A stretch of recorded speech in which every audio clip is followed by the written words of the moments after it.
దేవుని పరిశుద్ధ సంఘమును ప్రియులైన మీ అందరికీ తండ్రైన దేవుని నుండి ప్రభువైన యేసుక్రీస్తు నుండి కృపయు సమాధానమును అనుగ్రహింపబడాలని దేవుని మనస్ఫూర్తిగా వేడుకుంటూ ఉన్నాను. ప్రియులారా, ఈ దినం కూడా దేవుడు మనకు అనుగ్రహించినటువంటి ఈ చక్కటి సమయమును సద్వినియోగపరచుకుంటూ ఆయన ఎడల భయభక్తులు కలిగి ఉండటం బట్టి మన జీవితంలో దొరికేటువంటి ఆశీర్వాదములను దేవుని వాక్యంలో నుండి కొంచెం లోతుగా మనం తెలుసుకోవడానికి ప్రయత్నం చేద్దాం. దానికి ముందుగా ఒక చిన్న విషయమును మీతో పంచుకొని ఈ దినపు వర్తమానంలోనికి నడిపించాలని ఆశపడుతూ ఉన్నాను. దయచేసి మీరు రాజులు మొదటి గ్రంథంలోనికి వస్తే ఒక వ్యక్తి జీవితంలో జరుగుతున్నటువంటి ఒక చిన్న సంఘటన మనకు కూడా గొప్ప ఆలోచనను కలిగిస్తుందన్నటువంటి ప్రార్థన నాకు ఉన్నది మీ పట్ల. రాజులు మొదటి గ్రంథము. ఇక్కడ కనపడేటువంటి వ్యక్తి ఎవరు అనంటే అహబు అనే ఒక రాజు. చెడ్డవాడు, దేవునికి విరోధముగా నడుచుకున్నవాడు, దేవుని పరిశుద్ధమైన మార్గంలో నడుచుకుంటున్న వారిని హింసించినవాడు. ఒక్కటి కూడా దేవుని చిత్తానుసారమైనవి నెరవేర్చే విషయంలో ఆలోచన కలిగి ఉన్నవాడు కాదు. అన్ని బ్యాడ్ క్వాలిటీసే కనబడతాయండి ఇతనిలో. ఫర్ ద ఫస్ట్ టైం ఈ వ్యక్తిలో ఒక గుడ్ క్వాలిటీ చదవబోతున్నాం మనం. చూడండి దయచేసి ఆ అధ్యాయం చివరికి మీరు వస్తే 21వ అధ్యాయము 29వ వాక్యము.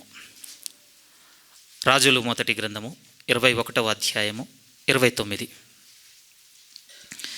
అహబు నాకు భయపడి వినయముగా ప్రవర్తించుట చూచితివా? నాకు భయపడి అతడు వినయముగా ప్రవర్తించుట చేత ఆ అపాయము అతని కాలమునందు సంభవింపకుండా ఆపి అతని కుమారుని కాలమునందు అతని కుటుంబీకుల మీదికి నేను దాన్ని రప్పించేదను. ఏం రాబోతుంది అదంతా ఇప్పుడు మనకు నెససరీ కాదు, కానీ ఒక మంచి విషయం ఇక్కడ మనందరికి అవసరం. ఈ వ్యక్తి చేసిన ఒక పని దేవుని నిర్ణయాన్ని మార్చిందండి. మీరు దాని మీద ఫోకస్ పెట్టండి ప్లీజ్. ఈ వ్యక్తి చేసినటువంటి ఒక పని, ఇంకొంచెం స్పెసిఫిక్గా చెప్పాలంటే జీవితంలో మొట్టమొదటిసారి చేసిన పని అది. ఇంకా క్లియర్గా అంతకుముందు ఎప్పుడు చేయలే. మొట్టమొదటిసారి చేసిన ఒక పని, దాని ఇంపాక్ట్ ఎంత ఉంది అని అంటే దేవుని నిర్ణయాన్నే మార్చింది. ఎందుకు ఈ సందర్భాన్ని పట్టుకొచ్చాను అని అంటే ఆల్మోస్ట్ డిసెంబర్ లాస్ట్ ఇయర్ది అలాగే చెప్పుకోవాలి. ఇప్పుడు 24th నుంచి 22nd నుంచి ఇంకా క్లియర్గా చెప్పాలంటే ఒక ప్రేయర్ ఉండే నేను నా పర్సనల్గా. ఎందుకంటే ఎండింగ్ వచ్చేసరికి నేనేంటో నాకు తెలిసిపోయింది. ఎందుకంటే ఇయర్ బిగినింగ్లో నేను ఒకలా అనుకున్నాను, ఇయర్ ఎండింగ్ అక్కడికి పడలేదు నా అడుగులు పరిపూర్ణంగా. సో ఆల్మోస్ట్ ఆ వీక్ డేస్ అని మళ్ళీ రీకలెక్ట్ చేసుకుంటూ ఉండే. ప్రేయర్ ఎలా ఫెయిల్ అయింది, రీడింగ్ ఎలా ఫెయిల్ అయింది, టీచింగ్ ఎలా ఫెయిల్ అయింది, ఫెలోషిప్లో ఎలా ఫెయిల్ అయ్యాను, ఎల్డర్స్కి obey, each and every aspect ప్రతిదీ నేను చెక్ చేసుకుంటున్నాను. అవి చెక్ చేసుకుంటున్నప్పుడల్లా మళ్ళీ కొత్త సంవత్సరానికి సిద్ధపాటు ఎలా ఉండంటే జస్ట్ లైక్ మనందరి సిద్ధపాటు ఎలా ఉండంటే, సో మళ్ళీ ఒక ఫ్రెష్ బిగినింగ్, మళ్ళీ ఒక ప్రాపర్గా నేను అన్ని సెట్ చేసుకుంటాను. ఇప్పటి నుంచి మళ్ళీ దీని మీద ఫోకస్ పెడతాను, దీన్ని ఇంకా వదిలేస్తాను, XYZ అన్నీ అంతా ప్రిపేర్ అవుతున్నానండి మానసికంగా. ఆల్మోస్ట్ అండి ఇంకొక 2 days అయితే ఇయర్ అయిపోతుందనగా ఒక ఆలోచన ప్రియమైన వాళ్ళ హృదయంలో. ఏం ఆలోచన అంటే, నువ్వు దేవుని కొరకు తీసుకుంటున్న నిర్ణయాలు బాగున్నాయి కదా. నా కాన్షియస్ నాతో చెప్పింది చెప్పాలి. నువ్వు దేవుని కోసం తీసుకున్న నిర్ణయాలు బాగున్నాయి, నీ గురించి దేవుడు తీసుకుంటున్న నిర్ణయం సంగతి ఏంటి? ఆ మాట మీకు అందరికీ అర్థమవుతుందా? మన ఆలోచన విధానం ఎలా ఉంది అని అంటే, మన పర్స్పెక్టివ్ ఏంటంటే, నేను దేవుని కోసం ఈ నిర్ణయం తీసుకోవాలి, ఈ నిర్ణయం తీసుకోవాలి, ఈ నిర్ణయం తీసుకోవాలి, ఈ నిర్ణయం. Very good. మన గురించి దేవుడు ఏ నిర్ణయం తీసుకుంటుండొచ్చు? ఈ సైలెన్స్ అవసరం. ఇప్పుడు మీరు ఆలోచించాలి, ఏం తీసుకొని ఉండొచ్చు మనకు తెలియదు ఇప్పుడుది. కానీ ఒకటి వినండి జాగ్రత్తగా, మనలో ఒక గుణానికి ఏ క్వాలిటీ ఉందో తెలుసా? దేవుని నిర్ణయాన్ని మరలా మార్చేటువంటి క్వాలిటీ ఉంది. ఈ వ్యక్తి చెడ్డవాడు, చెడు నడత నడిచినవాడు. నిజముగా ఈ రోషం కలిగిన ఈ ఎలీషా ప్రవక్త ప్రకటిస్తున్నంతసేపు విభేదించిన వాడు, అప్పుడో ఇప్పుడో భయమైన ప్రతిసారి భార్య దగ్గరికి వెళ్ళి ఇంకో రకంగా ధైర్యం తెచ్చుకునేటోడు. కొంచెం భయపడ్డా, రెస్పెక్ట్ ఇచ్చినా యజ్బేల్ ఏమైనా మామూలు అనుకుంటున్నారా? నువ్వు ఏ మనిషివి, ఎంత ధైర్యంగా ఉండాలి, అలా భయపడతావు నువ్వు. XYZ అనగానే మళ్ళీ ఏదో మేకపోతు గాంభీర్యం అలవాటు చేసుకొని మళ్ళీ వచ్చి గట్టిగా నిలబడేవాడు. కానీ ఒకరోజు డిసైడ్ అయిపోయాడు, అమ్మో లేదు, నేను భయపడాలి. ఆ నిర్ణయం తీసుకొని ఏం చేశాడంటే ఒక విధముగా తన ముగింపులో ఒకలాంటి మనసును అలవాటు చేసుకున్నాడు. దాన్ని చూశాడు దేవుడు. చూసంటే మాటలు మళ్ళీ ఇప్పుడు చదువుదాం, ఒకసారి మళ్ళీ చదువుదాం. 29 చూడండి మళ్ళీ. అహబు నాకు భయపడి వినయముగా ప్రవర్తించుట చూచితివా. ప్రవక్తతో దేవుడు మాట్లాడుతూ అంటున్నాడు, నువ్వు చూస్తున్నావా ఎంత విచిత్రం జరుగుతుంది అక్కడ. యాక్టింగే, నిజమే, యాక్టింగ్ ఇన్ ద సెన్స్ అంటే ఇంతకు ముందు లేనిది సడన్గా అలవాటు చేసుకున్నాడు. బట్ దేవుడు దాన్ని గుర్తిస్తున్నాడు. ప్రియమైన వాళ్ళ రెకన్ చేస్తున్నాడు, నేను చూస్తున్నాను ఏలియా, నువ్వు చూస్తున్నావు అతన్ని. అతను చూపించిన ఆ వినయం వల్ల అతని పట్ల నేను తీసుకున్న నిర్ణయాన్ని మార్చుకుంటున్నాను. ప్రియమైన దేవుని సంగమా, మీ హృదయంలోకి సున్నితంగా తేవాలనుకున్న మాట ఏంటంటే, ప్లీజ్ ఈ సంవత్సర కాలం అంతా వినయంతో నడుచుకుందాం. దేవుడు మన పట్ల తీసుకున్న నిర్ణయం పట్ల మళ్ళీ ఆలోచన పెట్టుకుంటాడు. మేబీ ఇలా చెప్తాను, ఒకవేళ గతించిన కాలం మనం బాగా నడుచుకున్నాం అనుకోండి ప్రభువుతో, మేబీ ఈ సంవత్సరం అంతా చాలా పాజిటివ్ డిసిషన్లో ఉండొచ్చు దేవుడు. మంచి హెల్త్ అనో, లేకపోతే మంచి లైఫ్ అనో, లేకపోతే పిల్లల పట్ల కనికరమనో, లేకపోతే వారు తలపెట్టే నిర్ణయాలు, చేసే పనులలో తోడ్పాటు, మంచి నిర్ణయాలలో పెట్టుకొని ఉండొచ్చు. గత కాలపు మన స్థితిని చూసి ఒకరోజు హిజ్కియాను చూసినట్టుగా, అంతే కదా. గతంలో నన్ను జ్ఞాపకం చేసుకోదేవా అనగానే మళ్ళీ చూసి, సరే తీసుకో 15 ఏళ్ళు తీసుకో. వెనక్కి తిరిగి చూస్తే దేవునికి నచ్చింది, నిర్ణయం మార్చుకున్నాడు. మేబీ మనం గతించిన సంవత్సరంలో నడుచుకున్న చూసి ఓకే పాజిటివ్గా ఉన్నాడు కనుక పాజిటివ్గా ఉంటానని అనుకుని ఉండొచ్చు. ఒకవేళ ఆయన నిర్ణయం నెగిటివ్గా ఉండుంటే ఈ సంవత్సరం, నాకు ఎలా తెలుస్తుంది ఆయన నా పట్ల విరోధమైనటువంటి నిర్ణయం తీసుకున్నాడు అని అంటే, గతించిన సంవత్సరం ఏం చేసామో మనల్ని మనం చెక్ చేసుకుంటే క్లియర్గా తెలిసిపోతుంది, అంతే కదా. మీరేంటో మీకు తెలుసు, నేనేంటో నాకు తెలుసు స్పిరిచువల్గా, అంతే.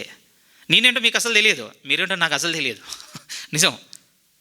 కానీ ఒకవేళ చెడు ఉందనుకోండి, ఆ చెడుకు ఈ నిర్ణయం దేవుని కోపం అయితే ప్రియమైన వాళ్ళు, నేను ఒక్క సలహా ఇస్తున్నాను మీకు, నాకు బాగా ఉపయోగపడుతుంది, అందులో మిమ్మల్ని కూడా పురుకొల్పుతున్నాను. దయచేసి వినయమును చేపట్టండి ఆయుధముగా. దేవుడు ఈ సంవత్సర కాలం మన పట్ల తీసుకున్న నిర్ణయంలో మార్పు వైపు చూస్తాడు.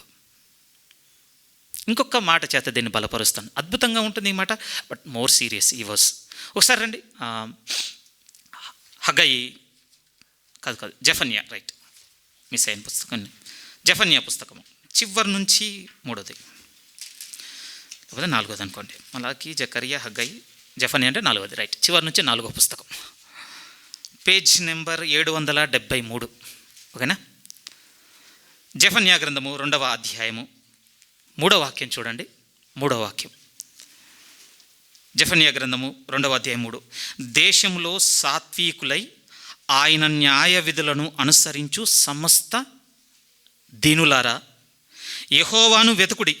మీరు వెదికి వినయము గలవారే నీతిని అనుసరించిన ఎడల ఒకవేళ ఆయన ఉగ్రత దినమున మీరు దాచబడుదురు.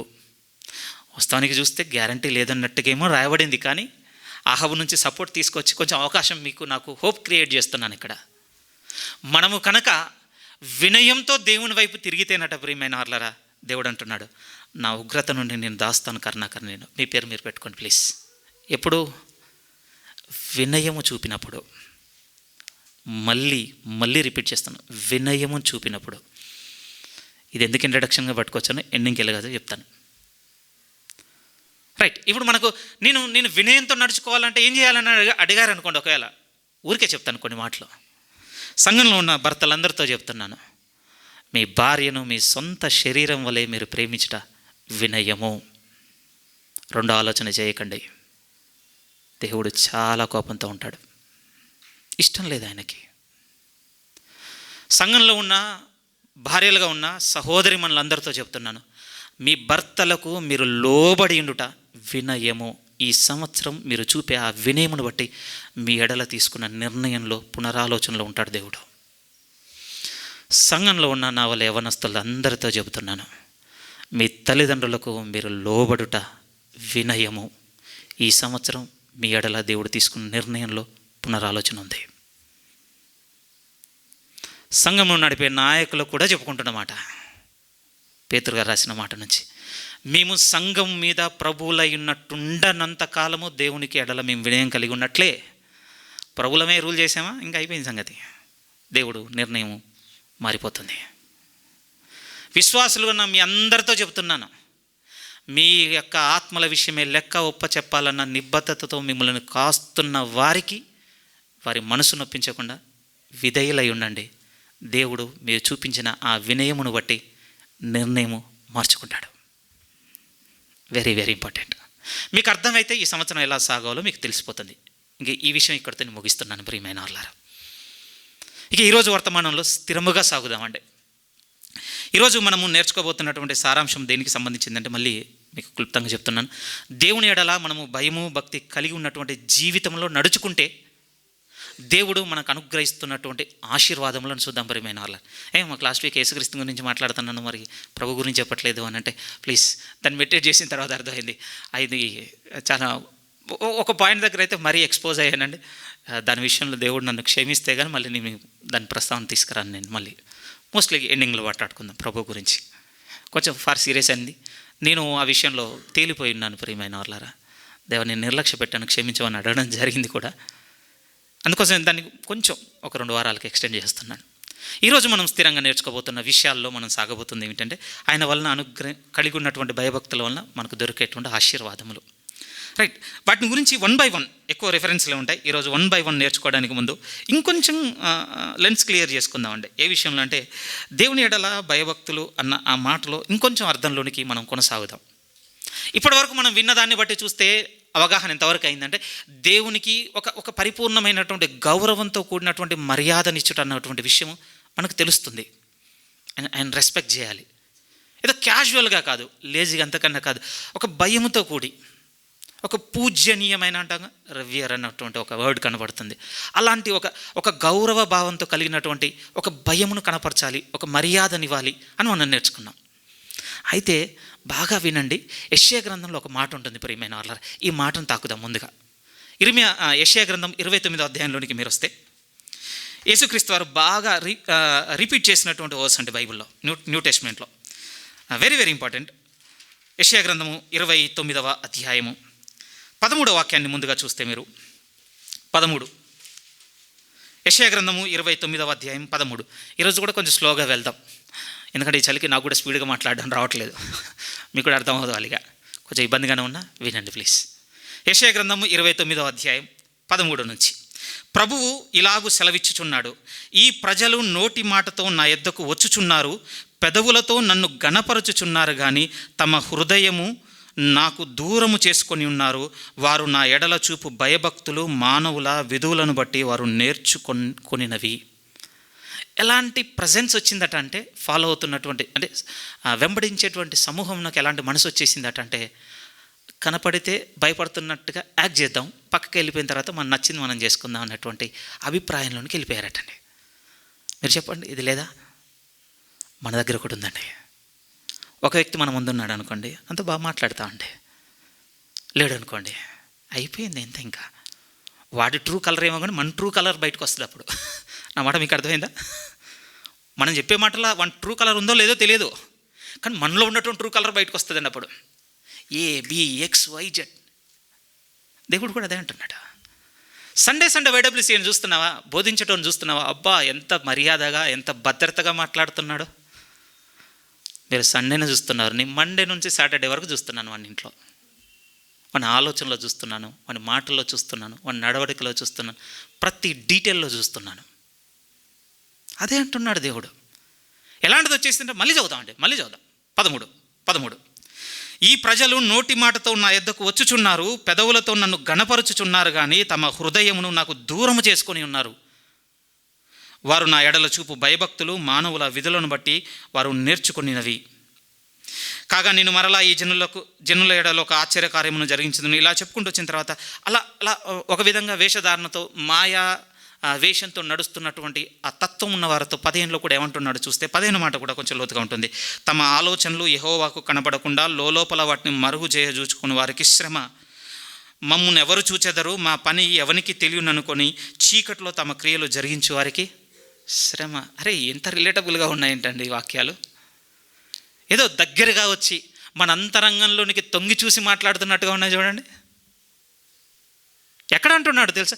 నా ఎడల వారు చూపుతున్న భయభక్తుల పట్ల వారు ఎలా ఉన్నారో నేను చూస్తున్నాను. మేబీ సండే ఆ రెస్పెక్ట్ మనం చూపిస్తుండొచ్చండి. ఇక్కడ నేను మీతో ఏకీభవిస్తున్నాను. కానీ దేవుడు ఏమంటున్నాడు అని అంటే, నా ఎడల మీరు భయభక్తులు కలిగి ఉండాలి, ఆ మర్యాదను చూపించాలి అని అంటే ఇక్కడ మాత్రమే కాదు. ఈ వాక్యాల్లో చూస్తే ఎలా ఉంది అని అంటే, ఆయన మన సమస్తంలో చూడాలనుకుంటున్నాడు ఆ రెస్పెక్ట్ని. అందుకోసమే మళ్ళీ చూద్దాం ప్రియమైన వాళ్ళు. మనకేం డౌట్ వస్తుంది అని అంటే, లేదు నేను సరిగ్గా సండే బాగానే ఉన్నాను కదా అన్న ఒకవేళ మనం అనుకుంటే, ఈవెన్ తీతు పుస్తకంలో కూడా ఆ మాట ఉంటుంది ప్రియమైన. పౌలు గారు తీతుకు రాసిన పత్రికలో కూడా 1వ అధ్యాయం 16వ వాక్యం కూడా చాలా సీరియస్గా రాస్తాడండి. అది కూడా ఒకసారి రిమైండ్ చేసుకుందాం. ఎందుకంటే ఇది ఓల్డ్ టెస్ట్మెంట్ వర్డ్స్, న్యూ టెస్ట్మెంట్లో కూడా ఏముందో కూడా తెలియాలి కదా మన గురించి. చూడండి, తీతు పత్రిక 1వ అధ్యాయం 1వ అధ్యాయం 16 కూడా మీరు చూస్తే ఇది కూడా ఫార్ సీరియస్ అండి. 1:16 ఇక్కడ అంటున్న మాటలు. తీతు పత్రిక 1వ అధ్యాయం 16. దేవుణ్ణి ఎరుగుదుమని వారు చెప్పుకొందురు గాని అసహ్యులను అవిధేయులను ప్రతి సత్కార్యము విషయము భ్రష్టులమై ఉండి తమ క్రియల వలన దేవుణ్ణి ఎరగమన్నట్టున్నారు. ఎందుకు వచ్చింది ఇలాంటి అంటే, ఎలా పడితే అలా నడుచుకునేటువంటి వ్యవహారం మన క్రియల్లో అలాంటి చూపిస్తున్నామట. ఇలా ఎలా పడితే అలా నడుచుకునేటువంటి వ్యవహారం ఎందుకు వచ్చింది అని అంటే, సింపుల్ వర్డ్ అండి, దేవుణ్ణి ఎరగకపోవట. నథింగ్ బట్ అండి. ఇక్కడ దేవుడు మనకెవరికి తెలియదనేం కాదండి. చెప్పండి, మనకు తెలియదా బైబిల్లో ఉన్నటువంటి దేవుడు అనేది? తెలియదా పెద్ద? మరి ఏం మిస్ అయింది? సింపుల్. ఇంతవరకు మనం మెడిటేట్ చేసింది, ఆయన ఎడల భయభక్తులు మిస్ అయ్యాయి. ఆయనకి ఇవ్వాల్సినటువంటి ఆ గౌరవప్రదమైనటువంటి ఒక మర్యాద మిస్ అయింది. అదే చెప్తున్నాడు. వారు ఎరుగుదుమని చెప్పుకొందురు, యెషయా 29లో ఉన్నదే, ఎరుగుదుమని చెప్పుకొందురు కానీ తమ క్రియల వలన మాత్రం మాకు దేవుడే తెలియదు అన్న చోట నిలబడ్డారట. పెదవులతో గణపరుస్తున్నారు, ఓ స్తుతులతో ముంచెత్తుతున్నారు దేవుణ్ణి, అది ఇది అన్నీ బాగున్నాయండి ఈరోజు.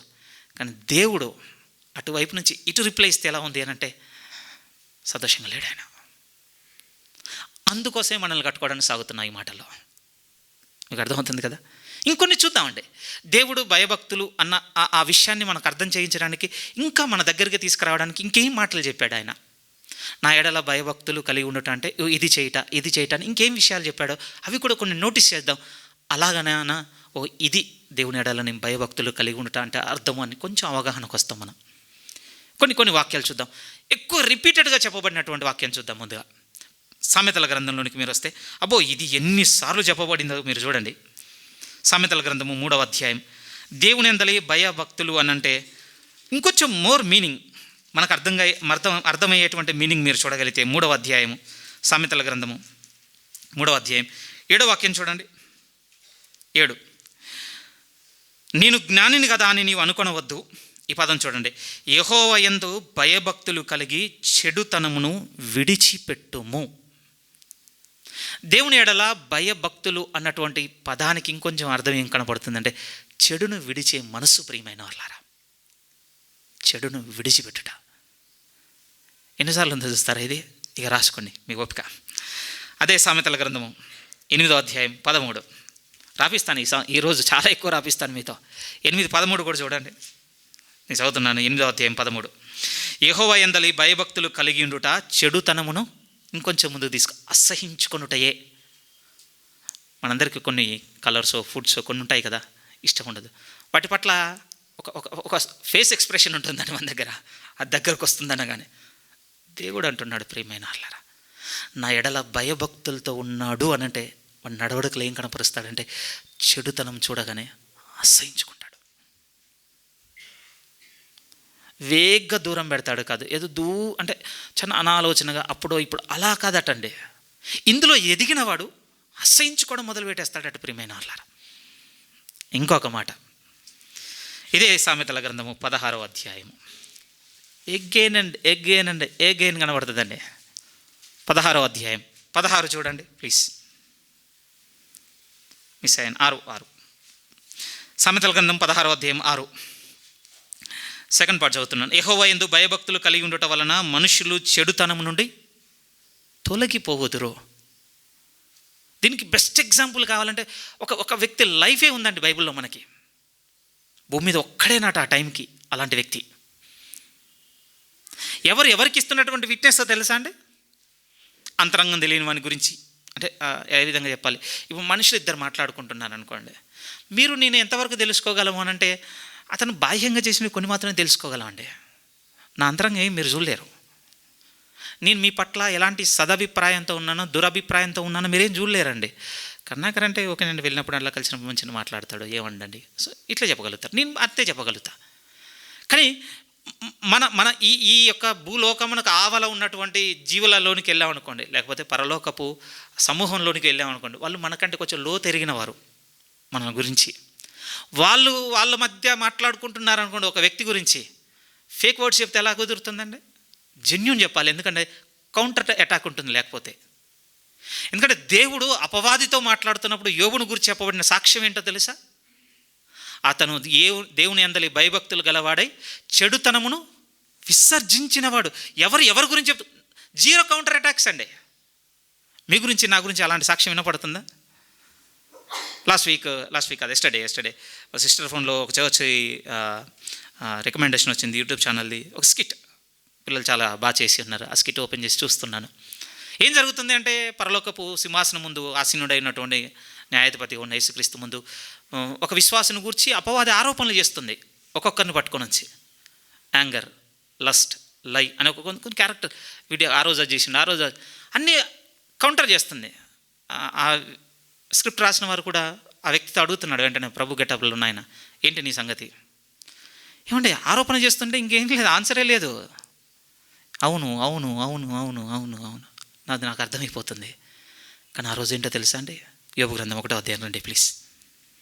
యోబు గ్రంథం 1వ అధ్యాయం మొదటి వాక్యం చూడండి. మొదటి వాక్యం, ఊజు దేశమునందు యోబు అను ఒక మనుష్యుడుండెను.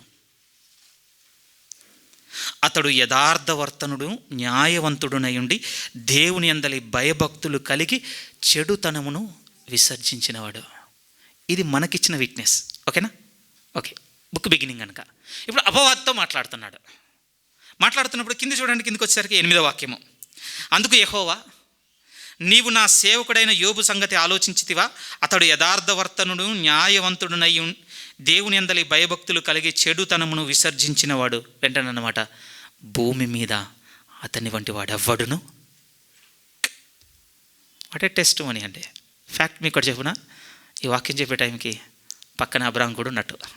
భూమి మీద ఆల్మోస్ట్ సేమ్ టైం పీరియడ్, దగ్గరగా ఉంటారండి, పెద్ద గ్యాప్ ఏం కాదు. లాస్ట్ వీక్ ఇంత ప్రైస్ చేసి ఈరోజు మళ్ళీ ఆయన పక్కన పెట్టేస్తూ ఉండే. మరి ఉంది అలాంటి విట్నెస్ యోబుకి. ఎలాంటి విట్నెస్ తెలుసా? ఒకవేళ మిమ్మల్ని ఇబ్బంది పెడుతున్నానని కాదు, దేవుడు ఒకవేళ నా ఆలోచనలో తప్పున్నట్లయితే నన్ను క్షమించాలి. కానీ షారా చేసిన పనికి అబ్రాహాము బెండయ్యాడు, కానీ యోబు భార్య చేసిన పనికి యోబు అసలు బెండవలేదు తెలుసా? అందుకొక్కడే ఉన్నాడు భూమి మీద. మీకు అర్థం కావాలి అక్కడ. గొప్పడే నేను కాదన్న ప్రియమైన వాళ్ళారా, ఒక సాక్ష్యం ముందు యోబు ఎంత నిలబడ్డాడో తెలుసా? చెడుతనమును విసర్జించినవాడు. ఇన్నిసార్లు చెప్పబడుతుంది చూడండి. దేవుని యందలి భయభక్తులు మనము కలిగి ఉండుటానంటే కనపడుతున్నటువంటి లోతైన వివరణలో ఒక మాట ఏం కనపడుతుంది? చెడుతనమును విసర్జించుట, అసహించుకునుట, విడిచిపెట్టుట. చూడండి మీరు జాగ్రత్తగా.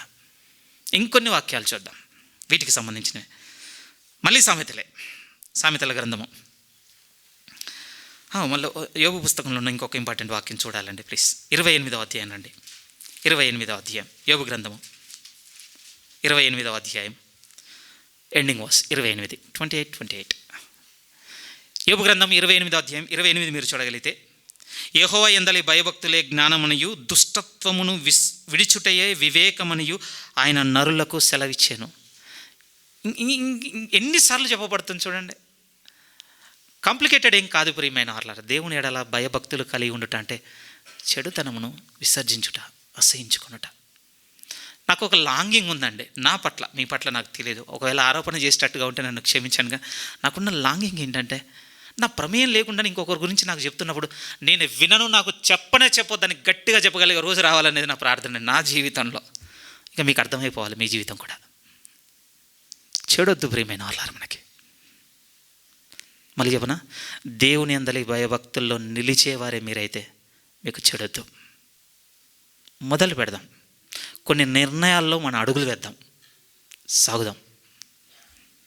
దేవుడు అంటున్నాడు. ఇంకొక మాట చూడండి, సామెతల గ్రంథము 14వ అధ్యాయం. సామెతల గ్రంథము 14వ అధ్యాయం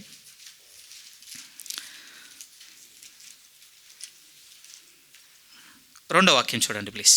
సామెతల గ్రంథం 14వ అధ్యాయం 2. యథార్థముగా ప్రవర్తించేవాడు యెహోవా యందు భయభక్తులు గలవాడు. ఏముంటుందట తెలుసా? యథార్థత ఉంటుందటండి. యథార్థత అంటే మనం తప్పు చేసినా తప్పు అని చెప్పాలంటే, ఒప్పు చేసినా ఒప్పని ఒప్పుకునేటువంటి నిర్ణయం ఉండాలి. తప్పు చేసినప్పుడు దాన్ని దాచిపెట్టి లేదు నేను రైట్ పర్సన్ అనడం, అది యథార్థత అవ్వదు ప్రియమైన వాళ్ళ. మ్యానిపులేషన్ అవుతుంది, హిపోక్రసీ అవుతుంది, ఇంకోటి వేషధారణ అవుతుంది, వంచన అవుతుంది, కుయుక్త అవుతుంది, కుటిలత అవుతుంది. కానీ యథార్థత ఏమిటి అని అంటే, మన ఫెయిల్యూర్గా యాక్సెప్ట్ చేయాలి. మన రైట్ వేగా కూడా మనం నిలబట్టి ఉండాలి ప్రియమైన వాళ్ళ.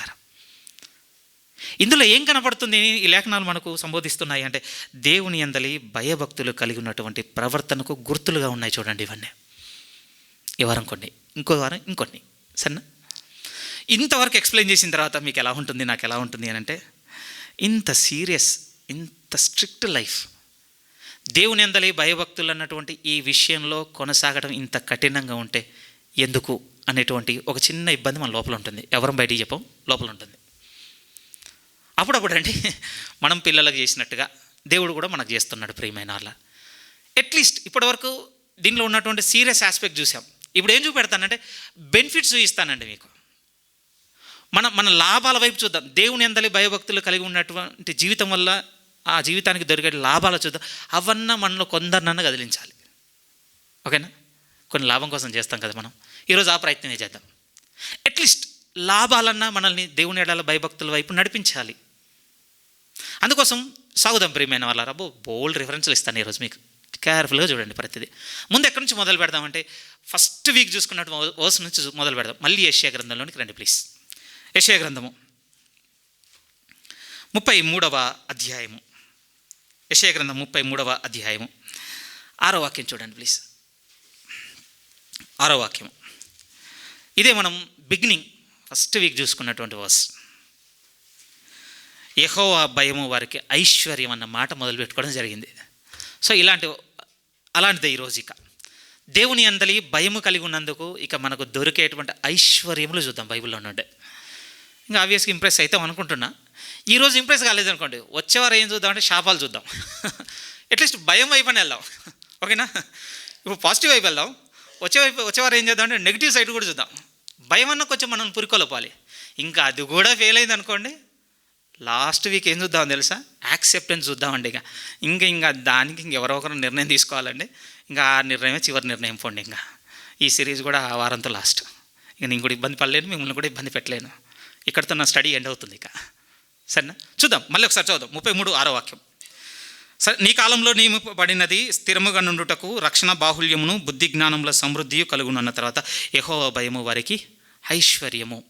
ఇక దేవుని ఎడల భయభక్తులు కలిగి ఉన్నందుకు దేవుడు మనకిచ్చేటువంటి ఆశీర్వాదములు చూద్దాం ప్రియమైన వాళ్ళ.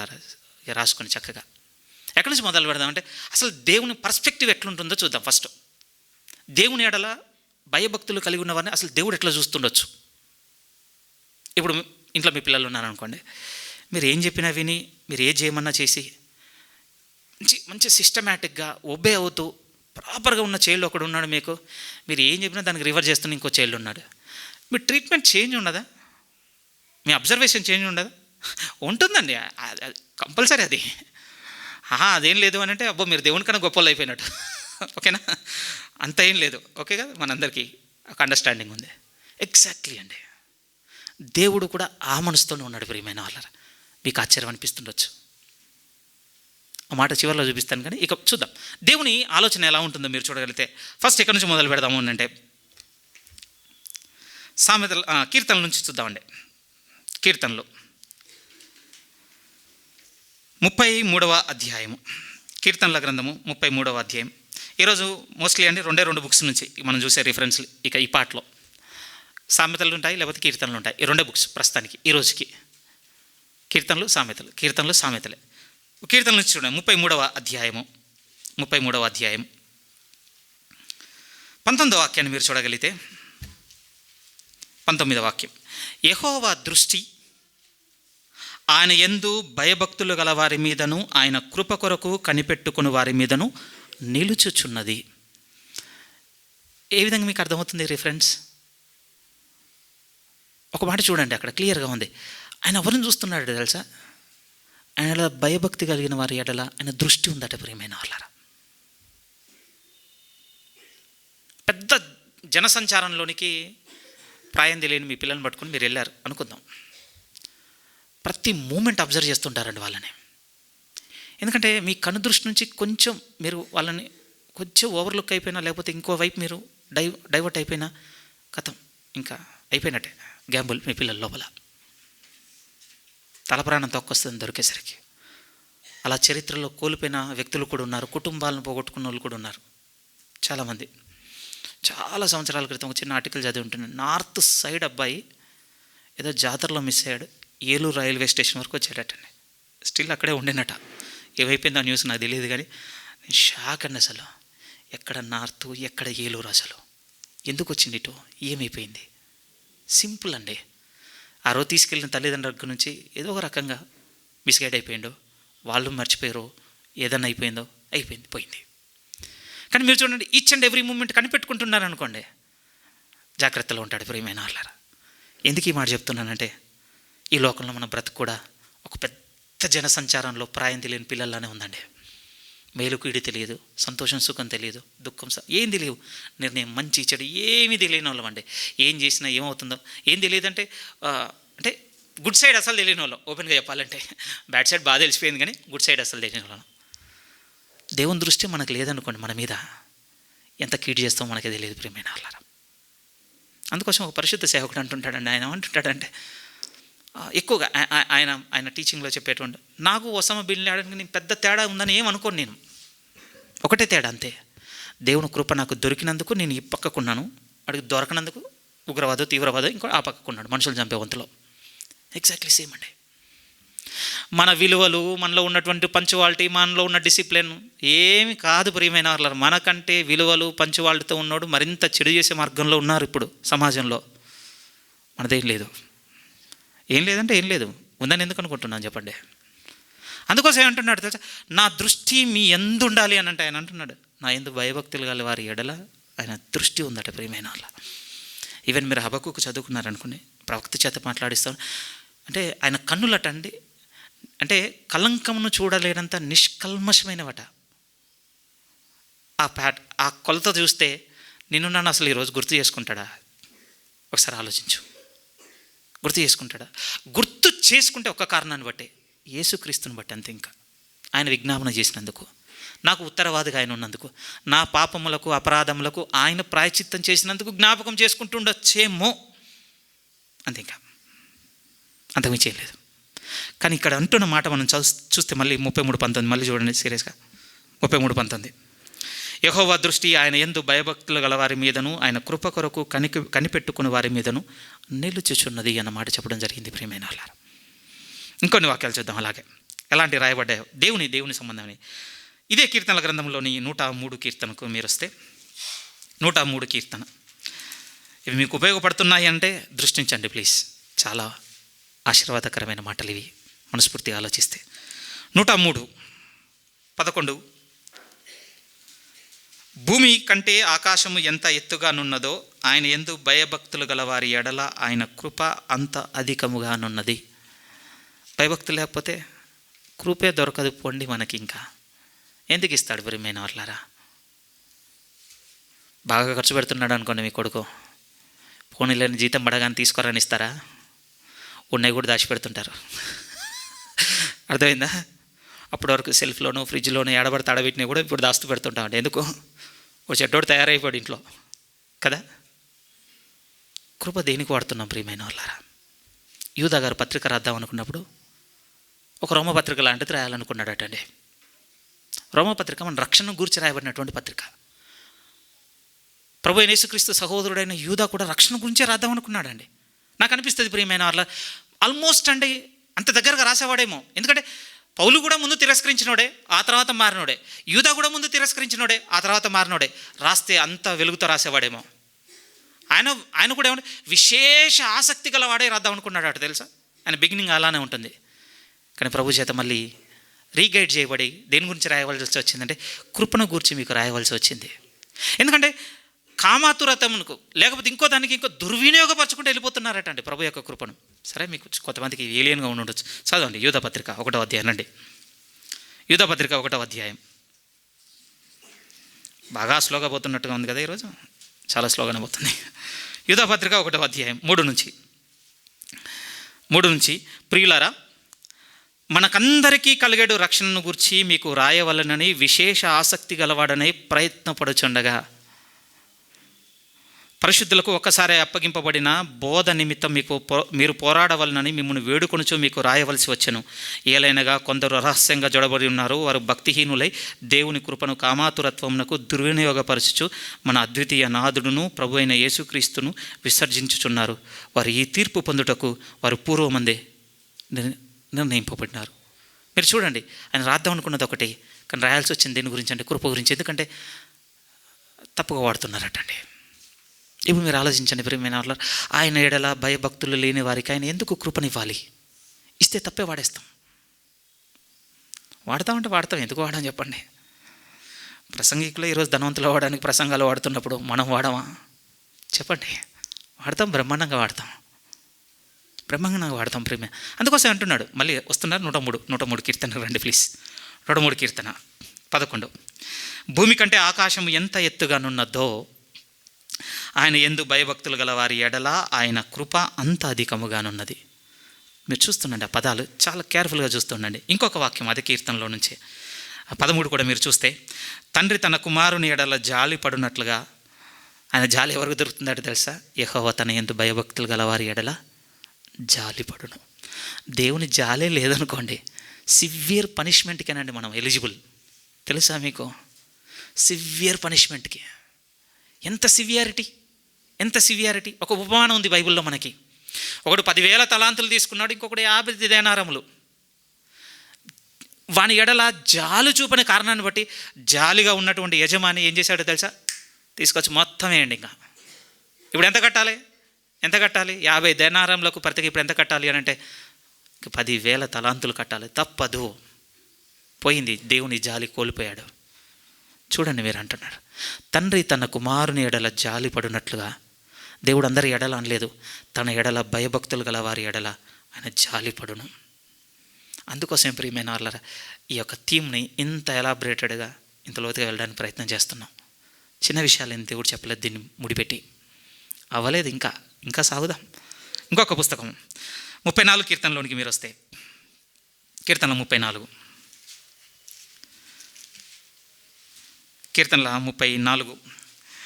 7వ వాక్యం చదువుదాం, 9వ వాక్యాన్ని కూడా చదువుదాం. ఇది ఇంకా బాగుంటుందండి. ఎప్పుడు కాంటెక్స్ట్లో చూడలేదు కదా, ఈరోజు కాంటెక్స్ట్లో చూసిన ఫీలింగ్ కలుగుతుంది మీకు. చూడండి 7వ వాక్యం. ముందుగా, యెహోవా యందు భయభక్తులు గల వారి చుట్టూ ఆయన దూత కావలి ఉండి వారిని రక్షించను. కాంటెక్స్ట్ మీకు అర్థమైపోయిందా? ఎవరికట అపాయింట్ చేయబడిన దూత? భయభక్తులు కలిగిన వారి కొరకు నియమింపబడిన దూత. మన ఇంట్లోనో మన వాగ్దానం కార్డులోనో వాల్ పోస్టర్ మీద ఉండిపోయిన రిఫరెన్స్లు ఏం కాదు ప్రియమైన వాళ్ళరా. అంత మోసపోయేవాడు కాదు దేవుడు ఈ రోజుల్లో. ఏ రోజుల్లో కూడా మోసపోడు ఆయన. పోతే మనమే పోవాలి వాక్యాన్ని పట్టుకొని.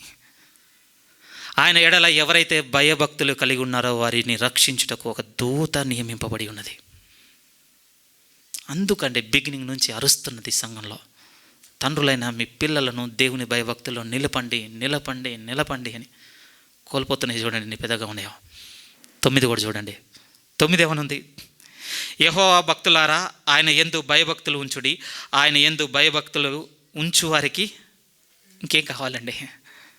మీరు చూస్తున్నారు, కాంటెక్స్ట్ నుంచి బయట చూస్తేనండి అందరికీ ప్రామిస్ కార్డ్ ఇది, ఇన్వాలిడ్ ప్రామిస్ కార్డ్ ఇది పాపం. కానీ కాంటెక్స్ట్లో మీరు చూశారనుకోండి, భయభక్తుల్లో ఎదిగిన వారందరికీ దేవుడు ఎంత ఆసన్నుడుగా ఉన్నాడో చూడండి ప్రియమైన వాళ్ళారా. ఇంకొక వాక్యం 31 కీర్తన 31 కీర్తన 19. 31 కీర్తన 19.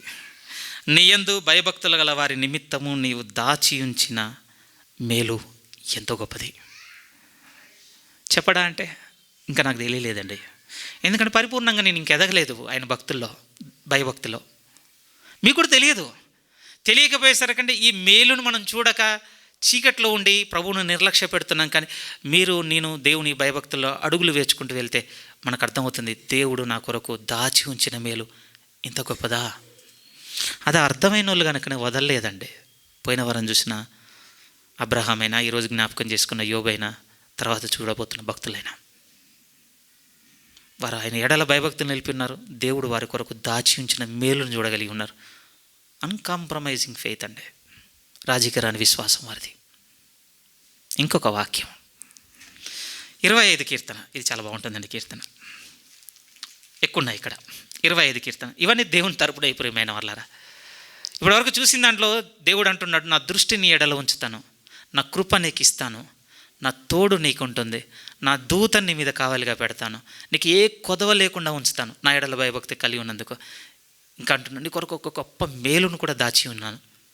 ఇన్ని చెప్పినాడు కదా. ఇంకేమంటున్నాడు చూడండి, ఆయన ఎడల భయభక్తులు గల వారికి ఆయన ఇస్తున్నటువంటి ప్రామిసెస్ చూడగలిగితే ఆయన గుండా వచ్చేటి. 9వ వాక్యం ముందుగా చూడండి.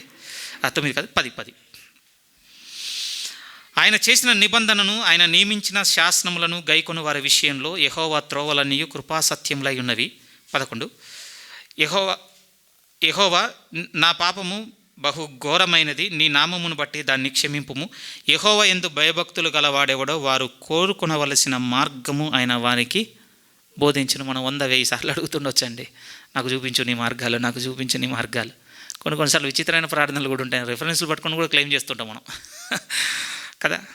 ఎవరికట తెలుసా అండి, ఎవరికి చూపిస్తాడట తెలుసా ఆయన మార్గములు? ఆయన ఇందులో భయభక్తులు కలిగిన వారికి. అడుగుతుండొచ్చు, ప్రియమైన ఆ భక్తులు నడిపించినట్టుగా నన్ను నడిపించు, నాకు చూపించు, నాకు చేపించు. వారిలో ఉన్నటువంటి ప్రైమ్ క్వాలిటీని మిస్ చేసి ఎన్నో అడుగుతుండొచ్చు మనం. ఏం ప్రయోజనం చెప్పండి? కానీ భయభక్తులతో నిలిచిన వానికి దేవుడు అంటే, నా మార్గాలు నేను చూపెడతాను. కింద ఇంకొక వాక్యం ఉంటుంది 12. 14 చూడండి. యెహోవా మర్మము ఆయన యందు భయభక్తులు గల వారికి తెలిసి ఉన్నది. ఎన్ని మిస్టరీస్ అండి దేవునివి, ఏం తెలియటం లేదా? రెవల్యూషన్ బుక్ ముందు పెట్టుకొని చూడండి, మత్తి పోద్ది అసలు. ఎన్ని మర్మములు ఉన్నాయి ఆ పుస్తకంలో. ఎవరు చెప్పాలండి మనకి? వ్యక్తి మీద పోదామా? ఎక్కడి వరకు తీసుకుపోతారు? ఆయన గుడ్డితనం ఎక్కడి దాకా నడిపిస్తూ అక్కడి వరకే తీసుకుపోగలడు. దేవుడు అంటున్నాడు, నా యందలి భయభక్తులను నిలుపు చూడు, నా మార్గములలో ఉన్నటువంటి మర్మములు నీకు వెల్లడవుతాయి, మిస్టరీస్ రివీల్ అవుతాయి. ప్రియమైన వాళ్ళారా, రాత్రి కలగని ఆ కళలో ఒక మర్మం వచ్చిన తెల్లారిని మైక్ ముందు మాట్లాడినంత మాత్రం మర్మం అయిపోతుంది అనుకుంటున్నారా? చెత్త అండి, ఈరోజు బహు చెత్త ఉన్నది. ఎందుకంటున్నాను మీరు అర్థం చేసుకోవాలి. దేవుడు అంటున్నాడు, నా ఎడల భయభక్తులు కలిగిన వారికి నేను నా మర్మములను వెల్లడి చేస్తాను. కింద ఇంకొక మాట అంటాడు, ఆ మాట కూడా చూడాలి. తర్వాత ఆయన తన నిబంధన ఎవరి భర్త వారికి అనుకున్నా వారికి తెలియజేయను. ఎవరా వారు? ఈ కేటగిరీలో ఆయన ఎందుకు భయభక్తులు గల వారికి దేవుడట తన కవనెంట్ని రివీల్ చేస్తాడటండి. నా నిబంధన వెల్లడవుతుంది. ఒకటి ప్రిపేర్ అవుతున్నాను ప్రియమైన వాళ్ళారా, కవనెంట్ గురించి, నిబంధన గురించి. ఎందుకంటే మేబీ మనం అన్యుల్లో నుండి మారాము, మనకు హిబ్రూ కల్చర్ తెలియదు, అలానే అంటే హెబ్రీల యొక్క విధానం తెలియదు, దేవునితో నడిచేటువంటి ఆ విషయం కూడా మనకు తెలియదు. సో కొంచెం దానికి సంబంధించి కొంచెం థియాలజికల్గా వింటున్నానండి కవనెంట్ గురించి. బహుశా ప్రభు కృప ఇస్తే మనం దాని గురించి లోతుగా వెళ్దాం ప్రేమ. కొన్ని వారాలు కూడా సాగాలని. ఎందుకంటే అసలు మనం చూస్తున్న దానికి, మనం చదువుకొని అర్థం చేసుకుంటున్న దానికి, మన అవగాహనలో దేవుడు నాతో నిబంధన చేశాడు, నేను దేవునితో నిబంధన చేశాను అన్న మాటలు మనం అర్థం చేసుకుంటున్నా అసలు పొంతనే లేవండి. అయ్యో అది మీరు ఎరగాలి సంఘంలో. దానికోసం ప్రార్థనలు పెట్టండి ప్రియమైన వాళ్ళ, ప్లీజ్. నిజం, వెరీ సీరియస్ అండి. ఇంకొక మంచి మాట కూడా చెప్పాలి, దేవుని ఎడలండి అసలు మనం ఏమనాలి, విశ్వాసం చాలా బలపడుతుందండి. ఇంకా దేవుడు ఇంకా అంత ఎత్తున కనపడతాడు. నిబంధన అన్న పదంలో వెలుగు మనకు కొంత అర్థమైతే. ఎందుకంటే ఆ నిబంధన అంటే ఎవరికి వెల్లడి చేస్తాడో తెలుసా? ఆయన యందు భయభక్తులు గలవారికి. అందుకోసం చెప్తున్నాను వెరీ మైనార్. అయ్యో మోర్ సీరియస్ అండి. ఇక్కడి వరకు కూడా చెప్పిన తర్వాత కూడా ఏమనిపిస్తుంది అంటే, పోనీ ఇంకా దేవుడు ఉంటేంది, లేకపోతే భూమి మీద దినాలు బాగానే పోతున్నాయి కదా, మంచి ఉద్యోగం చేసుకుంటున్నాను, సంపాదించుకుంటున్నాను, ఖర్చు పెట్టుకుంటున్నాను, విలాసాలు ఉన్నాయి, విందులు ఉన్నాయి, కొనుక్కుంటున్నాను, తిరుగుతున్నాను, అమ్ముకుంటున్నాను, అన్నీ సాగిపోతున్నాయి. ఇప్పుడు దేవుని రిక్వైర్మెంట్ ఏముందని ఒకవేళ మీ మనసు ఇంకా కొంచెం ప్రలోభ పెట్టబడిన ఇంకొన్ని ఆశీర్వాదాలు ఉన్నాయి మన కోసం. అవి కూడా చదువుదాం బైబిల్లో. ఇప్పుడు ఏం చేద్దామంటే, తండ్రి అంటే తండ్రి అంటే ఇక్కడ దావీదుని పెట్టమని, తండ్రిగా ఉన్న దావీదు రాసినంతసేపు దేవునితో ఉన్నటువంటి రిలేషన్ బాగా రాస్తాడండి భయభక్తులు కలిగి ఉన్నందుకు. ఇప్పుడు కొడుకు రాయబోతున్నాడు సామెతల్లో. ఈయనేం రాస్తాడో తెలుసా? అంటే దేవునితో ఉన్న రిలేషన్ మాత్రమే కాదు, ఆ రిలేషన్ వల్ల భూమి మీద ఎంత సమృద్ధి ఉందో, ఎంత జీవదాయకంగా ఉంటాయో దినాలు కొడుకు రాస్తాడు ప్రియమైన వాళ్ళు. సో సామెతలన్నిట్లో డిఫరెంట్గా చూస్తామండి ఆయన ఏడల భయభక్తులు కలిగే వారికి దొరికే ఆశీర్వాదములు. ఇప్పుడు ఆ లిస్టు చూద్దాం, చూడండి, చాలా ఇంట్రెస్టింగ్గా ఉంటుంది. సామెతల గ్రంథంలోకి రండి. ఇవి మొత్తం ఇంకా సామెతలు ప్యూర్లీ 10వ అధ్యాయము. సామెతల గ్రంథము 10వ అధ్యాయము 27వ వాక్యాన్ని మీరు ముందుగా నోటీస్ చేయగలిగితే, 10వ అధ్యాయం 27 జాగ్రత్తగా చూడండి.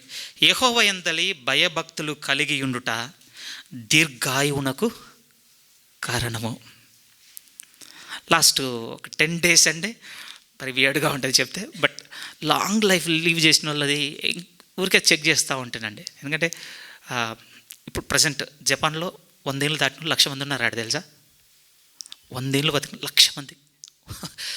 నాకు చాలా బాగా అనిపించిందండి. మనకేమనిపిస్తుందంటే 100 ఏళ్ళు బతికి అంత ఆయాసపడ్డం కంటే, అరే మీరు ఎందుకు అది చూస్తున్నారు? ఆయాసం ఉంటుంది ప్రియమైన వాళ్ళు, ఇప్పుడు మనకేం లేవా?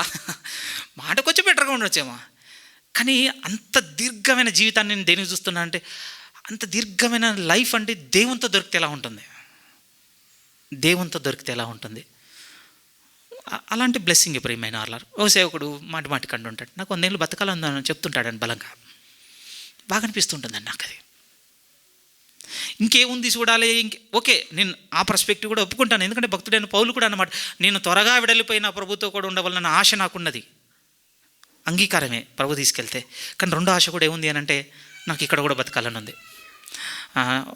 ఒక పాత నన్ను చెప్పిన ఒక సేయింగ్ నేను సేవ్ చేసి పెట్టుకున్నానండి.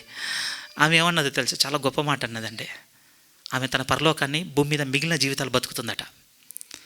అది నాకు సరిగ్గా చెప్పరాలేదు. ఆమె పరలోకమును మిగిలిన అంటే తన ఆయుష్ కాలంలో ఇతరులకు మంచి చేయడంలో బతుకుతున్నాను అన్న మాట చెప్పిందండి, మరణం రాకముందు ఉన్న దినాల గురించి. నన్ను బాగా టచ్ చేసిందండి. అరే ఎంత లోతైన మాట చెప్పింది. తన పరలోకమును ఇక్కడ బతుకుతుంది. దినములు పొడిగితే ఇంకా మంచిది కదండి, ఇంకెక్కువ రోజులు ఉన్నట్టు. సరే, ఇవన్నీ మిమ్మల్ని మోటివేట్ చేయకపోవచ్చు, మిమ్మల్ని ఆలోచింప చేయకపోవచ్చు, కానీ రాసిన 10వ అధ్యాయం 20లో ఉన్నమాట, యెహోవా యందలి భయభక్తులు దీర్ఘాయువునకు కారణము. దీర్ఘాయువు అని అంటే బాగా వినండి ప్రియమైన వాళ్ళారా, డెత్ బెడ్ మీద ఉండి కొన ఊపిరితో కొట్టుకుంటూ మీరు ఇతరులను ఇబ్బంది పెడుతూ అట్లాంటి డేస్ని ఎక్స్పెక్ట్ చేయకండి ప్లీజ్.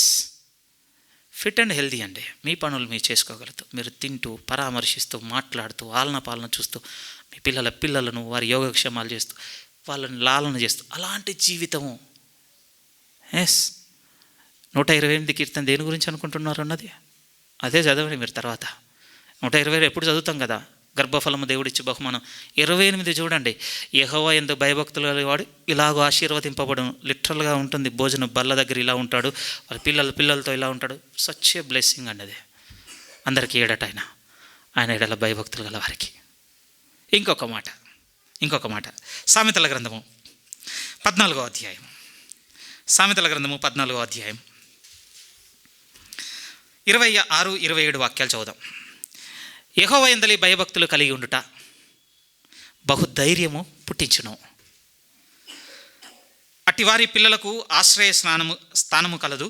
యెహోవా యందలి భయభక్తులు కలిగి ఉంట జీవపు ఊట.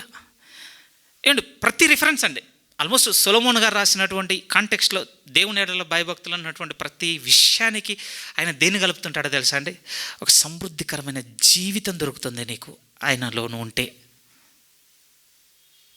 పిరిగితనంతో ప్రతి చిన్నదానికి భయపడుతూ ఎలా ఉంటుంది అని అంటే, అప్పుడప్పుడు అండి గడ్డి పొదల్లో మనం నడుచుకుంటూ పోతున్నప్పుడు ఒకటి ఉంటుంది ప్రియమైన వాళ్ళారా, మీకు తెలుసా? ప్రతి చీకట్లో నడుచుకుంటూ పోతున్నప్పుడు ఒక సెన్స్ ఉంటుందండి. చిన్న అలికిడికి కూడా ఒకలాంటి భయంతో వెతుకుతుంటామండి. ఏదో ఉంది. మీరు చూడండి, ఎవ్రీడే అట్లా సాగటం లేదా మన లైఫ్? ఎందుకు ఇలా అయిపోయింది ప్రియమైన వాళ్ళారా? ఒకసారి మీరు ఆలోచించండి. ఆయన ఎందలి భయభక్తులు కలిగిన వాడికి బహుధైర్యం ఉంటుందటండి. ఎందుకు ఆ ధైర్యం? ఆయన ఉన్నాడు, ఆయన చూసుకుంటాడని. అదే కదండి, చదవండి. హెబ్రీ 12 రిసైటేషన్ అయింది కదా. ఎంత గొప్ప మాట ప్రియమైన వాళ్ళారా. తండ్రి తన కుమారుణ్ణి అంగీకరించి స్వీకరించుకొని ఇలా నడిపించును. అంత భరోసా ఉందండి. 13వ అధ్యాయంలోనికి వెంటనే మీరు చేంజ్ చేయాలనుకుని ఇంకా మోర్ డెప్త్. మనం దేనికి భయపడమంటాడు ఆ మాట ఒకసారి చదువుకుందాం. హెబ్రీలకు రాసిన పత్రిక 13వ అధ్యాయం. హెబ్రీలకు రాసిన పత్రిక 13వ అధ్యాయం. అయితే 5 అనుకుంటాను, ఒక సెకండ్. డివైడ్ అయి ఉంటుంది. రైట్, 5. ధనాపేక్ష లేని వారే మీకు కలిగిన వాటితో తృప్తి పొంది ఉండుడి. నిన్ను ఏమాత్రమును విడవను, నిన్ను ఎన్నడూను ఎడబాయనని ఆయనే చెప్పెను కదా. కాబట్టి ప్రభువు నాకు సహాయకుడు, నేను భయపడను, నరమాత్రుడు నాకు ఏమి చేయగలడు అని మంచి ధైర్యంతో చెప్పగలవారమై ఉన్నామా ఇప్పుడు? ఎందుకు లేమో తెలుసా? సామెతల్లో భక్తులు రాస్తున్నట్టుగా ఆయన ఎడల భయభక్తులు గొప్ప ధైర్యమును పుట్టించును. ఇదే కొరత ప్రియమైన వాళ్ళరా, ఇదే కొరత. ఇప్పుడు ఇదే కావాల్సింది కూడా మనకు కావాలి, మన కుటుంబంలో కావాలి, మీ గర్భాన పుట్టిన పిల్లల్లో కావాలి. బాధ్యత అండి, అది మీ బాధ్యత. అబ్రహాం గురించి పోయిన వారం చదువుకోలేదా?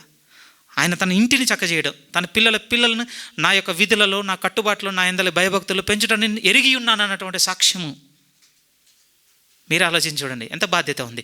ఆ బాధ్యతకు దేవుడిస్తున్నటువంటి ఆశీర్వాదం చూస్తేనండి, ఎవరిస్తారు ప్రియమైన వాళ్ళరా? జీవం ఉందట, జీవపు ఊట అని చెప్పబడింది. దీర్ఘాయువు. ఇంకా అవ్వలేదో, ఇంకొన్ని చూడాలి మీరు. ఇంకా చాలా బాగుంటాయి ఈ మాటలు. అదే సామెతల గ్రంథము 15వ అధ్యాయము. సామెతలు ఉన్న 40లో 10 రాసుకొని వచ్చానండి. మీరు తర్వాత చదువుకోండి. కీర్తనలు, సామెతలు, మిగిలిన 30 కూడా దొరుకుతాయి మీకు. ఓకేనా? అర్థం చేసుకోండి. కొన్నే ఉన్నాయేమో అని మీరు అనుకోవద్దు. చెప్పడానికి వీలు పడక కొన్ని రాసుకొచ్చాను. ఇంకా బోల్డ్ ఉన్నాయి, మీరు చదువుకోవాలి ఇంటికెళ్ళి. 33 చూడండి. 15 సామెతలు 15:33.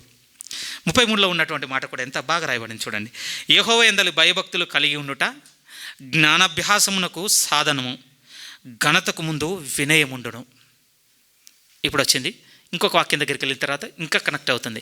మీరు చూడండి, యెహోవా యందలి భయభక్తులు కలిగి ఉండుట మనకు దేన్ని ఇస్తుందటంటే జ్ఞానాభ్యాసమును.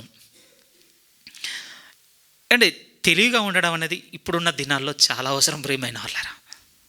మరీ అవసరం ఇప్పుడున్న దినాల్లో. మోసం అండి ఇప్పుడు పీక్స్లో ఉంది. ఊరికి పోతామండి. నాకు భయం ఏది కదండి, మనం లోకంలో ఉన్నోడు మోసం చేసిన ప్రాబ్లం లేదు ప్రియమైన వాళ్ళ. వాడు మనల్ని ఎంత దెబ్బ కొట్టగలడు అంటే 60 ఏళ్ళు 70 ఏళ్ళ జీవితాన్ని దెబ్బ కొట్టగలడు. కానీ ఆత్మీయ జీవితంలో మోసం చేసే వాళ్ళ దగ్గర మనం పడ్డామా ఎంత కోల్పోతామో తెలుసా? మనం 3వ పట సదాకాలం కోల్పోతాం. అంతే. ఇంకా నా భయం అది. మీకు ఉండవలసిన భయం కూడా అదే ఉండాలి. దానికి దేవుని ఎడల జ్ఞానము కావాలి ప్రియమైన వాళ్ళరా. దేవుని జ్ఞానం మనకు కావాలి. ఆ జ్ఞానం మనలో ఒక విధంగా ప్రాక్టీస్ అనుకోండి, ఎక్సర్సైజ్ అనుకోండి. ఎలా వస్తుంది అంటున్నాడు అంటే ఆయన యందలి భయభక్తులు కలిగి ఉండటం బట్టి. దేవుని ఎడల భయము భక్తి ఉందనుకోండి, ఒక వాక్యం మన ముందుకు వచ్చినప్పుడు 100 సార్లు ఆలోచిస్తాం ప్రియమైన వాళ్ళరా. చెక్ చేస్తాం. బరేయా సంఘస్థుల గుడ్డిగా నమ్మం. ఈరోజు అంత హోంవర్క్ తీసుకోవటం లేదండి విశ్వాసి. మీరు ఉన్నారో లేదో నాకు తెలియదు, ఉన్నా లేకపోయినా పెట్టి కూడా చెప్తున్నా, నన్ను కూడా చెప్పుకున్నాను. ఈరోజు మనకు ఒక విషయం తెలియగానే, విషయం అన్న దగ్గర ఒక డాక్టరీని తెలియగానే, ఒక ప్రసంగం తెలియగానే, ఒక సేవకుడు ఏమంటే ఈరోజు వెతికే మనసు ఏం లేదండి. 2 చెక్స్ ఉంటాయి మన దగ్గర. నాకు ఎంత అర్థమవుతుంది? లేకపోతే మనందరికీ వినే ఒక అటిట్యూడ్ ఉంటుందండి. ఆ అటిట్యూడ్కి దగ్గరగా ఉన్న ప్రసంగాలు వింటామట మనం. ఇది ఫస్ట్ లిజనింగ్లో ఉన్నటువంటి ఒక విషయం. రెండోది ఏమిటి అని అంటే నాకు నచ్చే విషయాలు చెప్తున్నాడా లేదా, బస్ వీడు మన ప్లేలిస్ట్లోకి జాయిన్ అయిపోతారు. వీటికి అగెన్స్ట్గా ఉన్నాయనుకోండి, ఎంత ఇబ్బంది ఉంది వినడం, అట్లనే అవాయిడ్ చేస్తాం. లేకపోతే మనకు అఫెన్సివ్గా ఉన్నాయి, మనం ఇష్టపడేవి చెప్పడం లేదు. ఈయన మరి వద్దు ఈ ప్రీచర్, ఎక్సర్సైజ్ చెప్పండి, ఇంకేం గుర్తుపడతాం వీళ్ళని. మీరు ఆలోచించి చూడండి. ఈరోజు సోకాల్ చర్చ్లో మిస్ అయింది ఇది ప్రియమైన వాళ్ళరా. దేవుని మార్గములను వెతికేటువంటి విషయంలో ప్రయత్నమే చేయడం లేదు. కానీ మీరు ఆది సంఘంలో ఉన్నటువంటి బెరయాన్ని తీసుకున్నారనుకోండి, వారు అలా లేరు. వారు జ్ఞానాభ్యాసంలో చాలా చురుగ్గా ఉన్నారు. పౌలు చెప్పిన సంగతిలో అలాగున్నవో లేవో వెళ్ళి పరీక్షించుకున్నారట. అప్పటికేమైనా మొత్తం స్క్రిప్చర్ ఉందనుకుంటున్నారు వాళ్ళకి? పాత నిబంధన ఒకటే ఉంది.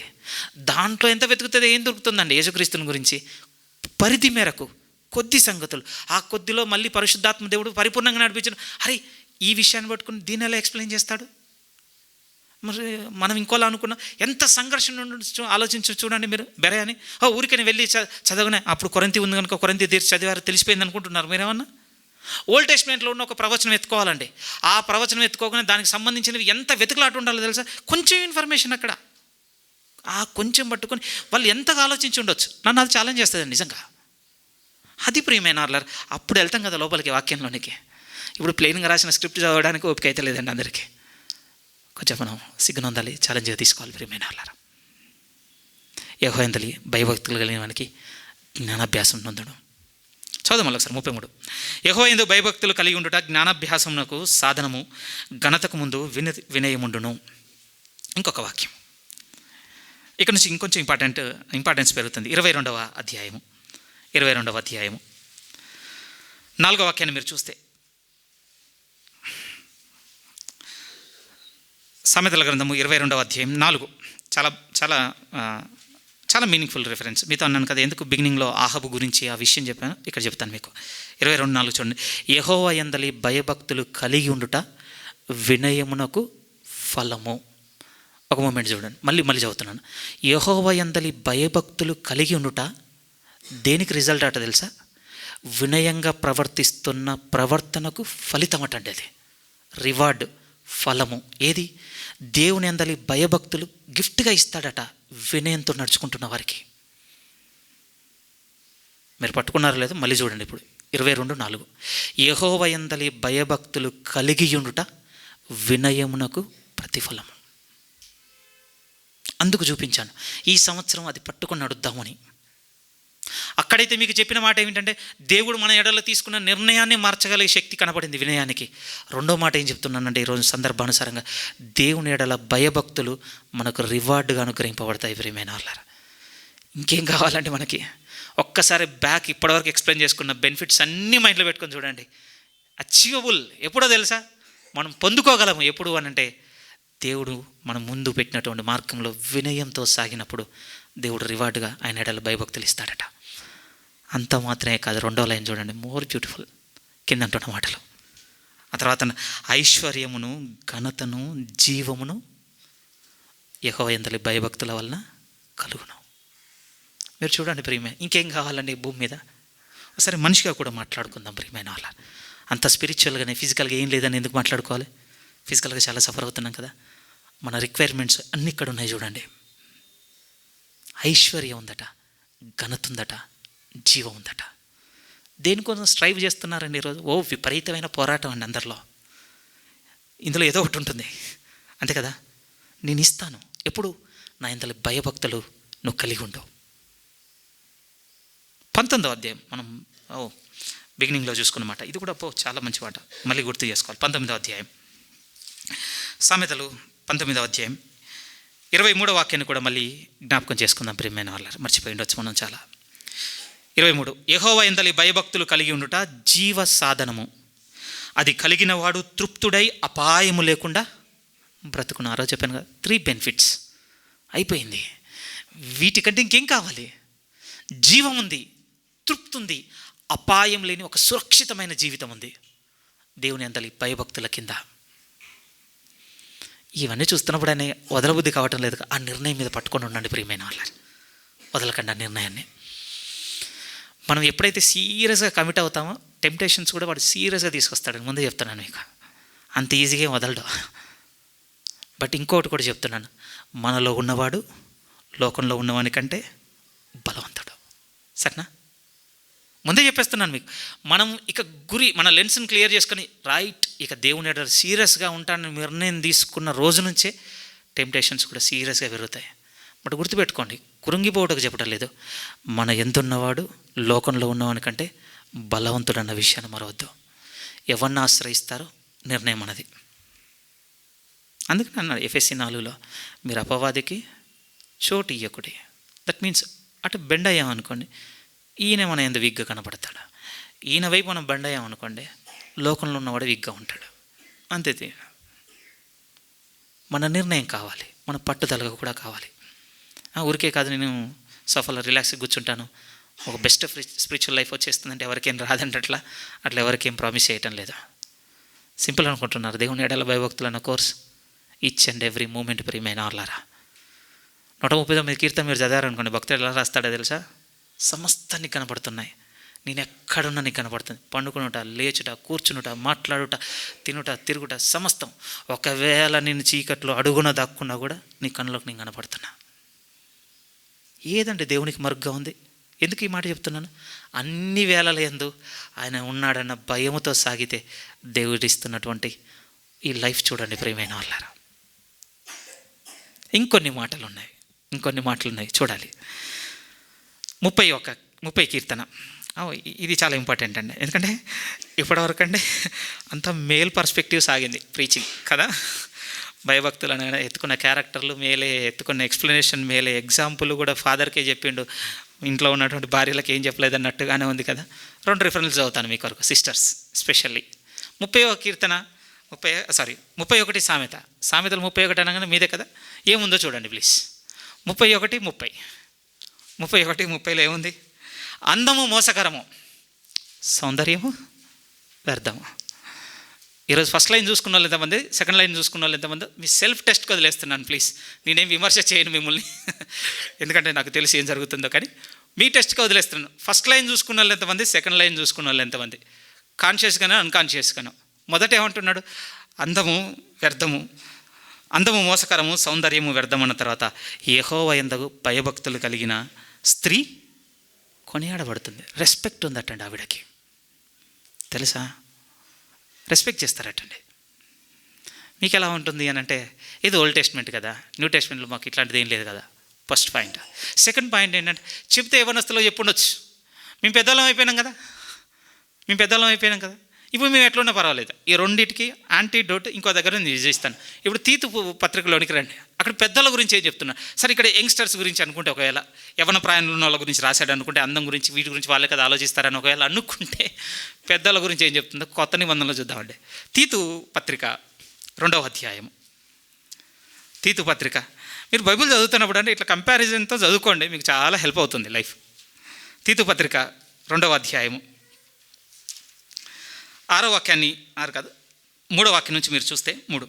అలాగునే వృద్ధ స్త్రీలు కొండే కత్తులను మిగుల మద్యపానాసక్తులనై ఉండక ప్రవర్తన యందు భయభక్తులు గలవారే. ఎవరట? Elder peoples. చర్చ్లో ఉన్న ఉమెన్ ఎల్డర్స్ గురించి పెద్దల గురించి మాట్లాడుతున్నామంటారు. ప్రవర్తన విషయంలో అమ్మ మీరు జాగ్రత్త. ఎందుకంటే బయట అండి వాళ్ళ బాడీలో ఉన్నటువంటి వీక్నెస్ త్రూ కొన్ని చచ్చిపోతుండొచ్చు క్రమక్రమంగా, కానీ ప్రవర్తన సంబంధమే కొన్ని బాగా గట్టిగా ఉంటాయండి. వాటి గురించి కూడా చెప్తున్నాడు. చాలా జాగ్రత్త, భయభక్తులతో నీ ప్రవర్తనను కాచుకొని ఉండు. అందుకోసం అన్నమాట, మీరు ముసలమ్మ ముచ్చట్లను పొద్దంతా ఇదే పది ఉంటుంది కదండి. పెద్దోళ్ళకి డేంజర్ చూడండి, ఇది చాలా డేంజర్. దేవుడు అంటే అక్కడ కేర్ఫుల్, భయభక్తులతో ఉండు నువ్వు. కానీ ఇప్పటివరకు కామన్గా చూస్తే సంబరప్ చేస్తాను, చాలా హీటప్ అయిపోయింది. కామన్గా చూస్తే మనకు అర్థమవుతుంది ఏంటి అని అంటే, సీరియస్గా చూడండి ప్రియమైన, దేవుని ఎడల భయభక్తులు అంటే చెడుతనంను విసర్జించుకునే మనస్సు, యథార్థంగా ప్రవర్తించే మనస్సు. రెండోది ఏమిటంటే, దేవుని ఎడల భయభక్తులు కలిగి ఉన్న వారికి దేవుడు ఐశ్వర్యం ఎందుకు అంటున్నాడు? ఆయన ఎంత ఆసన్నుడుగా ఉన్నాడో చూడండి. బిబ్లికల్గా మాట్లాడితే ఆయన దృష్టి కావచ్చు, ఆయన నిర్ణయాలు కావచ్చు, ఆయన తోడ్పాటు కావచ్చు, ఆయన సిద్ధం చేసి ఉంచినే కావచ్చు, ఆయన తన సేవకులుగా ఉన్న దూతలను నియమించే విషయాలు కావచ్చు, సమస్తము ఆయన ఎడల భయభక్తుల వారికి ఎలా పట్టుకొని వస్తున్నాడో మీరు చూడండి. ఆయన కృప ఎంత అధికంగా ఉందని చెప్తున్నాడు చూడండి. ఆయన ఏ రీతిగా జాలి పడతానని చెప్తున్నాడో కూడా మీరు చూడండి. అదే మాత్రమే కాదు, ఓన్లీ స్పిరిచువల్గా నేను ప్రభు మరి ఫిజికల్గా మేము ఇంత సఫర్ అవుతున్నాం, భౌతికంగా మా శ్రమలు, ఇబ్బందులు, కష్టాలు, అనారోగ్యాలు లేమి ఇదంతా ఉంది కదా అంటే, ఇంకో వైపు అంటున్నాడు ఘనత ఉంది, జీవం ఉంది, ఐశ్వర్యం ఉంది, ఇంకేం కావాలి? ఎన్ని మాటలు చెప్పి ఉన్నాడు. నీకు తృప్తి దొరుకుతుంది, అపాయం లేకుండా ఉంటావు, నీకు జీవపూట, జీవ సాధకము, జ్ఞానాభ్యాసము, ఎన్ని మాటలు చెప్పుకుంటూ వచ్చారు ప్రియమైన వాళ్ళారా. ఇవన్నీ ఎవరికి ఇస్తానన్నాడు తెలిసి? ఒక్క మాట, ఆయన ఎడల భయభక్తులు కలిగిన వారికి. ఫైనల్ వర్డ్ ఒకటి చెప్పి క్లోజ్ చేస్తానండి ఈరోజు, ఇక్కడితో ముగిస్తాను. కానీ వచ్చే వారం కూడా చూద్దాం ప్రియమైన వాళ్ళారా మిగిలినవి. ఒకసారి చూడండి కీర్తనల గ్రంథంలోనికి మీరు వస్తే, కీర్తనల గ్రంథము 1 సెకండ్ అండి, చాలా వెనకబడిపోయింది రిఫరెన్స్, రైట్. 147వ కీర్తన. కీర్తనల గ్రంథము 147.